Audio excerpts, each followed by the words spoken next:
ये जो प्रश्न है उसमें ये कहा जा रहा है कि 5 अंकों की बड़ी से बड़ी संख्या ज्ञात कीजिए जो कि 35, 56 और 91 से पूरी तरीके से विभाजित हो।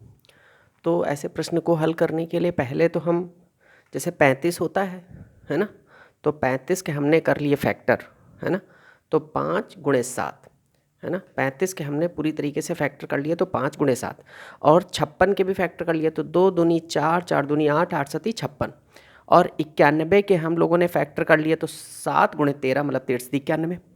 अब हुआ क्या कि हम लोगों ने जब इसके फैक्टर कर लिए तो इसका हमें निकालना होगा एलसीएम, मतलब इन तीनों का 35, 56 और 91 का मतलब एलसीएम निकालना है। तो एलसीएम निकालना तो पता ही है, यूक्लिड विभाजन थ्योरम से हम लोग कई बार निकाल चुके हैं। तो 2 दूनी 4, 4 दूनी 8, 8 पंचे 40 और 40 और 7 228, 228 को जब 13 से करेंगे तो 3640 आ जाएगा। यहाँ तक तो चलिए हो गया। उसके बाद कह रहा है कि 5 अंकों की बड़ी से बड़ी संख्या ज्ञात करनी है। अब आपको पता है कि ये 3640 जो आया है तो एलसीएम से क्या होता है, छोटी से छोटी संख्या निकलती है जो तीनों से विभाजित हो जाती है। मतलब कहने का मतलब क्या है कि 3640 वह छोटी से छोटी संख्या है जो कि 35 से भी विभाजित हो जाती है, 56 से भी विभाजित हो जाती है और 91 से भी विभाजित हो जाती है।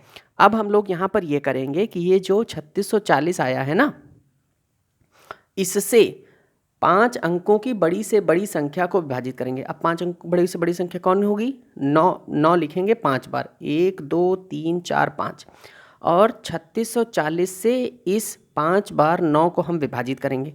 जब इसको विभाजित करेंगे तो यहाँ पर आएगा 27 और शेष फल में आएगा आपको 1719। बस अब आपको करना ये है कि ये जो 5 बार आपने 9 लिखा है ना, इसमें से 1719 उठा के कर दीजिए माइनस 9, 98,280 आंसर आपको मिल जाएगा।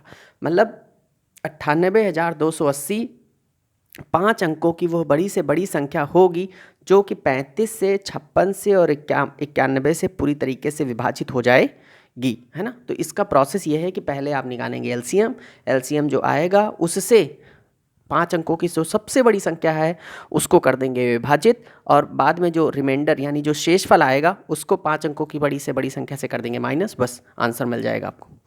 अगला क्वेश्चन ये कहता है कि 3 घंटियां हैं, 4, 7 और 14 मिनट के अंतराल पर बजती हैं। मतलब 1 घंटी मतलब 3 घंटियां हैं, तो जैसे मान लो 1 घंटी 12:10 पे बजी, तो दूसरी घंटी जो है 12 मतलब 17 मिनट पे, मतलब 4 मिनट के, 17 मिनट के और 14 मिनट के जो है 4 मिनट के, 7 मिनट के और 14 मिनट के जो अंतराल पर बजती हैं, है ना।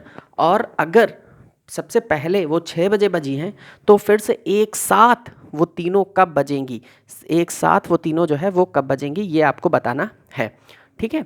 तो इस प्रकार से हम क्या करेंगे, तो सबसे पहले तो 4, 7 और 14 का निकाल लेंगे एलसीएम। 4, 7 और 14 का जब एलसीएम निकालेंगे तो आपको आएगा 28। बस समझ लीजिए आंसर आ गया कि ये जो 28 है ना, मतलब घंटी 28 मिनट बाद बजेगी, क्योंकि 4 मिनट, 7 मिनट और 14 मिनट के अंतराल पर, मतलब अंतर का मतलब तो डिफरेंस ही हुआ जा करके ना, तो मतलब अब 28 मिनट बाद 28 मिनट बाद फिर तीनों जो है एक साथ बजेंगी। अब हुआ क्या कि 6 बजे बजी थी, है ना, और 28 मिनट बाद बजेंगी, तो इसका मतलब यह है कि अगली बार वो 6:28 पर बजेगी, है ना। तो इस प्रकार से ये क्वेश्चन हो जाता है कि 28 मिनट बाद बजेंगी, है ना। अगला क्वेश्चन ये कह रहा है कि मान लीजिए किसी व्यक्ति का नाम ए है, ठीक, वो एक क्लब में जाता है 5 दिन के बाद। एक व्यक्ति बी है, वो क्लब में जाता है 24 दिन के बाद, और एक व्यक्ति का नाम है सी, एक व्यक्ति का नाम क्या है, सी, और वो क्लब में जाता है 9 दिन के बाद, है ना। अगर तीनों संडे को मिले हो, मतलब ए बी सी मतलब अलग अलग दिन बाद जाते हैं, जैसे मान लो ए जो है किसी दिन गया, उसके 5 दिन के बाद ए जाएगा, बी किसी दिन गया और उस बी जो है 24 दिन के बाद मतलब अंतराल पर जाएगा, और उसके बाद जब सी गया ना तो सी जो है 9 दिन के अंतराल के बाद जाता है।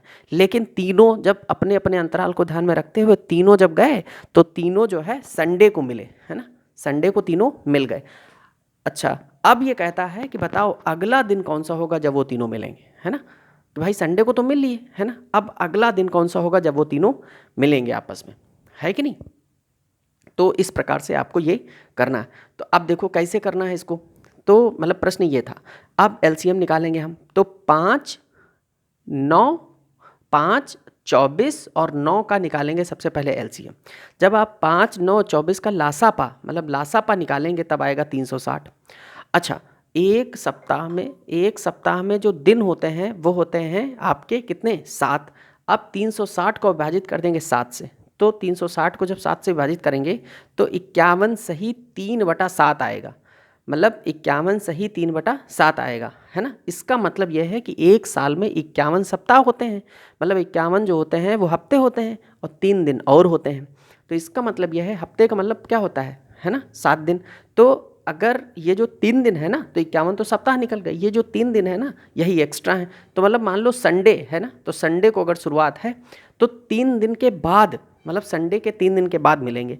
इसका मतलब ये हुआ कि मंडे, ट्यूसडे और वेडनेसडे, सोमवार, मंगलवार और बुधवार। तो इस प्रकार से ए, बी और सी, ये तीनों जो हैं, ए बी सी जो तीनों हैं वो आपको जो है मतलब बुधवार को फिर से मिलेंगे, है ना। ये क्वेश्चन ऐसे कह रहा था।